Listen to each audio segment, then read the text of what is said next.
નમસ્કાર મિત્રો, અમારા વિડીયોમાં આપ સૌનું હાર્દિક સ્વાગત છે। મિત્રો, આજે આપણે વાત કરવાના છીએ।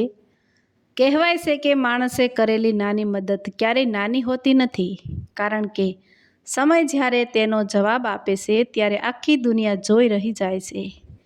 ગુજરાતના એક નાનકડા ગામમાં રઘુ નામનો એક ગરીબ મોસી રહેતો હતો।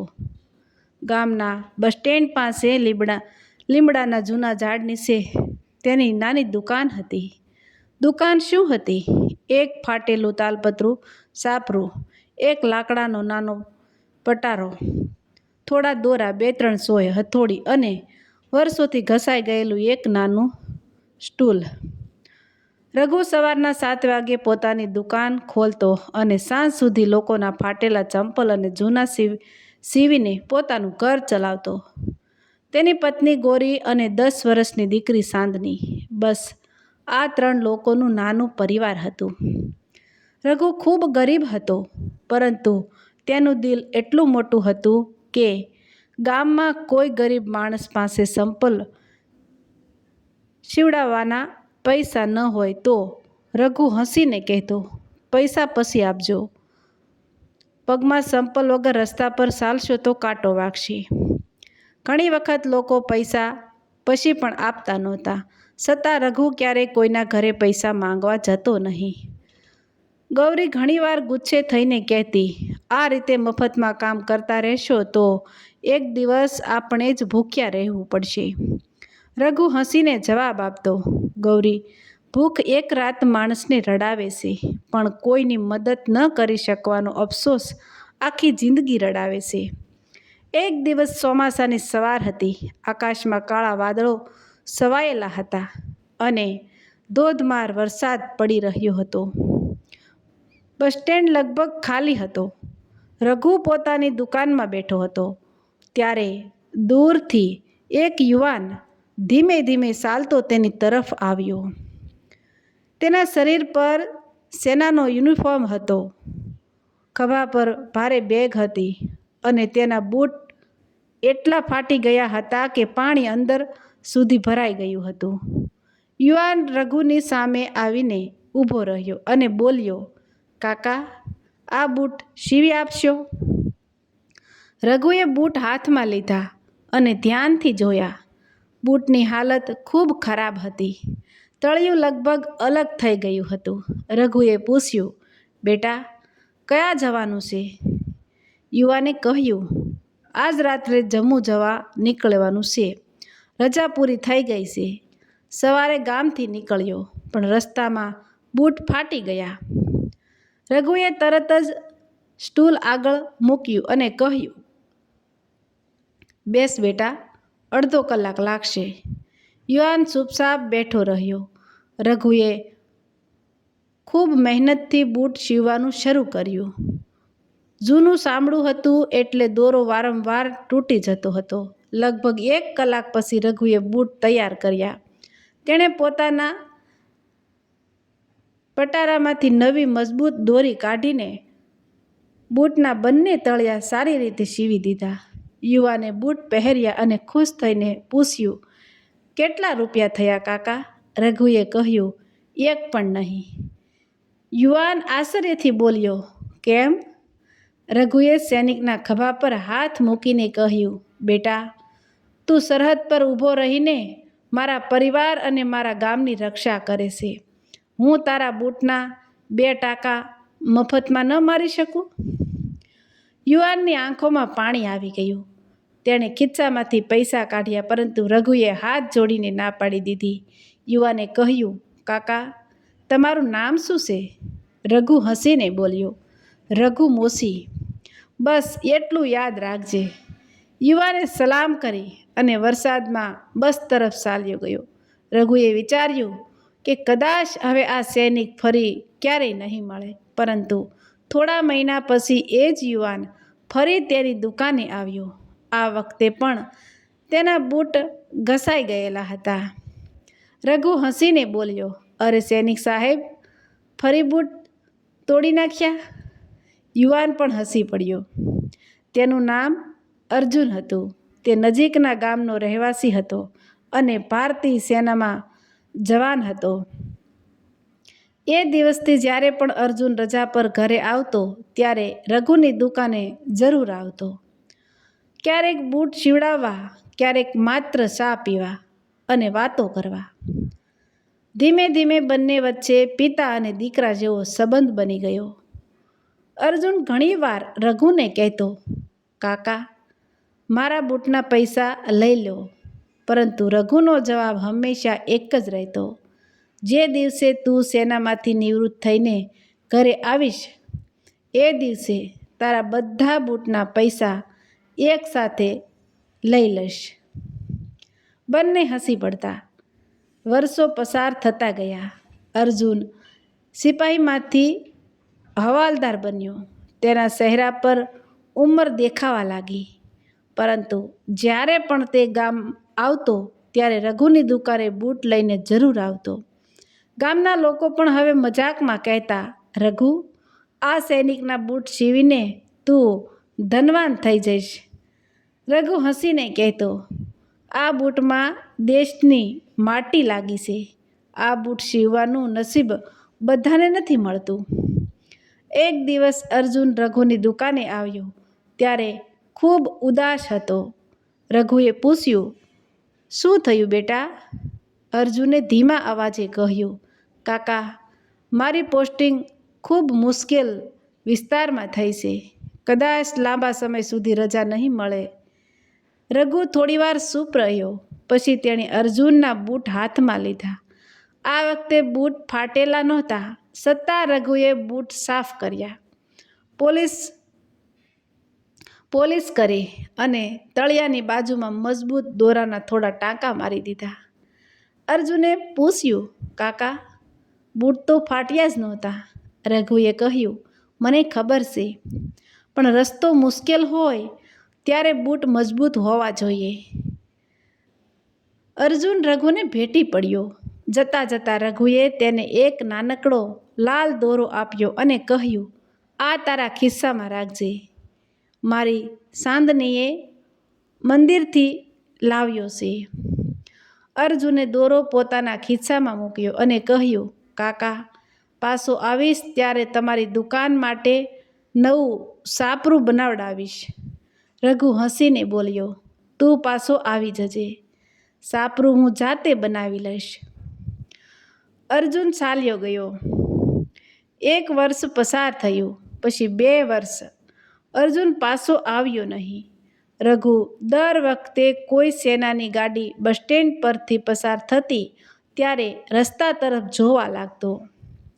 એક દિવસ ગામમાં સમાચાર આવ્યા કે સરહદ પર મોટી અથડામણ થઈ છે. ઘણા સૈનિકો ઘાયલ થયા છે. કેટલાક સૈનિકો વિશે કોઈ માહિતી મળી રહી નથી. રઘુનું હૃદય ધડકવા લાગ્યું. તેણે અર્જુનના ગામમાં પૂછપરછ કરી, પરંતુ કોઈ પાસે સાચી માહિતી નહોતી. થોડા દિવસ પછી ખબર આવી કે અર્જુનની ટુકડી પર હુમલો થયો હતો. કેટલાક જવાનો શહીદ થયા હતા અને કેટલાક ગંભીર રીતે ઘાયલ હતા. અર્જુનનું નામ ઘાયલ સૈનિકોની યાદીમાં હતું, પરંતુ ત્યાર પછી તેની કોઈ ખબર ગામ સુધી આવી નહીં. સમય પસાર થતો ગયો. રઘુ રાહ જોતો રહ્યો. 5 વર્ષ પસાર થઈ ગયા. પછી 10 વર્ષ. રઘુ હવે વૃદ્ધ થઈ ગયો હતો. તેની આંખો નબળી થઈ ગઈ હતી. હાથ ધ્રુજતા હતા. સાંદની મોટી થઈ ગઈ અને તેના લગ્ન થઈ ગયા. ગૌરી પણ બીમાર રહેવા લાગી. છતાં રઘુ દરરોજ લીમડાના ઝાડ નીચે પોતાની દુકાન ખોલતો. તેની દુકાનના પટારામાં એક જૂનો કપડાનો ટુકડો હતો. એ કપડામાં તેણે અર્જુનના બૂટમાંથી એક વખત બદલેલો જૂનો દોરો સાચવી રાખ્યો હતો. ગૌરી એક દિવસ બોલી, 20 વર્ષ થઈ ગયા રઘુ, હવે એ સૈનિક કદાચ. ગૌરી આગળ બોલી શકી નહીં. રઘુએ તરત કહ્યું, ના ગૌરી, મારો અર્જુન આવશે. તેણે કહ્યું હતું કે મારી દુકાનનું સાપરું બનાવશે. ગૌરીની આંખોમાં આંસુ આવી ગયા. ગામના નવા લોકો અર્જુનને ઓળખતા પણ નહોતા, પરંતુ રઘુ દરરોજ તેની વાત કરતો. એક સૈનિક હતો, તેના બૂટ હું મફતમાં સીવતો હતો. કેટલાક લોકો તેની વાત સાંભળીને હસતા, કેટલાક કહેતા કે વૃદ્ધ રઘુ હવે જૂની યાદોમાં જીવે છે. એક શિયાળાની સવાર હતી. રઘુ દુકાન ખોલીને બેઠો હતો. ધુમ્મસ ખૂબ હતું. બસ સ્ટેન્ડ પર સાની દુકાનવાળો ચા બનાવી રહ્યો હતો. અચાનક દૂરથી ગાડીઓના અવાજ આવવા લાગ્યા. ગામના લોકોએ રસ્તા તરફ જોયું. એક પછી એક સેનાની લીલા રંગની ગાડીઓ ગામમાં પ્રવેશી રહી હતી. આગળ એક મોટી ગાડી હતી અને તેની પાછળ એક સૈનિક વાહનો. આખું ગામ રસ્તા પર આવી ગયું. લોકો વિચારવા લાગ્યા કે ગામમાં શું થયું. સેનાની ગાડીઓ સીધી બસ સ્ટેન્ડ તરફ આવી અને રઘુની નાની દુકાન સામે ઊભી રહી ગઈ. રઘુ ડરી ગયો. તેણે ધ્રુજતા અવાજે પૂછ્યું, સાહેબ, મારાથી કોઈ ભૂલ થઈ છે? ગાડીનો દરવાજો ખોલ્યો. એક ઊંચા અધિકારી નીચે ઉતર્યા. તેમની છાતી પર મેડલ ચમકી રહ્યા હતા. વાળમાં સફેદી આવી ગઈ હતી. ચહેરા પર ઉંમરની રેખાઓ હતી. અધિકારી ધીમે ધીમે રઘુ તરફ ચાલ્યા. રઘુ તેમને ઓળખી શક્યો નહીં. અધિકારી રઘુની સામે આવીને ઊભા રહ્યા. થોડીવાર સુધી તેઓ રઘુને જોતા રહ્યા. પછી અચાનક તેમણે પોતાના પગમાંથી એક બૂટ ઉતાર્યો અને રઘુની સામે મૂક્યો. બૂટના તળિયાની બાજુમાં જૂના દોરાના ટાંકા હજુ પણ દેખાતા હતા. અધિકારીએ ધીમા અવાજે કહ્યું, કાકા, આ બૂટના પૈસા લેવા બાકી છે. રઘુનું આખું શરીર ધ્રુજી ગયું. તેણે અધિકારીના ચહેરા તરફ જોયું. આંખો પહોળી થઈ ગઈ. તેના મોઢામાંથી માત્ર એક શબ્દ નીકળ્યો, અર્જુન. અધિકારીએ તરત જ રઘુને સલામ કરી. હા કાકા, તમારો અર્જુન પાછો આવ્યો છે. રઘુ ઊભો થવા ગયો, પરંતુ તેના પગમાં તાકાત નહોતી. અર્જુને આગળ વધીને તેને પકડી લીધો. રઘુ અર્જુનને ભેટીને બાળકની જેમ રડવા લાગ્યો. આખું ગામ આ દ્રશ્ય જોઈને સદબદ થઈ ગયું. અર્જુનની આંખોમાંથી પણ આંસુ વહેતા હતા. તેણે કહ્યું, કાકા, એ હુમલામાં હું ગંભીર રીતે ઘાયલ થયો હતો. લાંબા સમય સુધી સારવાર ચાલી. ત્યાર પછી મારી પોસ્ટિંગ અને જવાબદારીઓ બદલાતી ગઈ. હું ઘણી વખત અહીં આવવા માંગતો હતો, પરંતુ આવી શક્યો નહીં. પણ હું તમને એક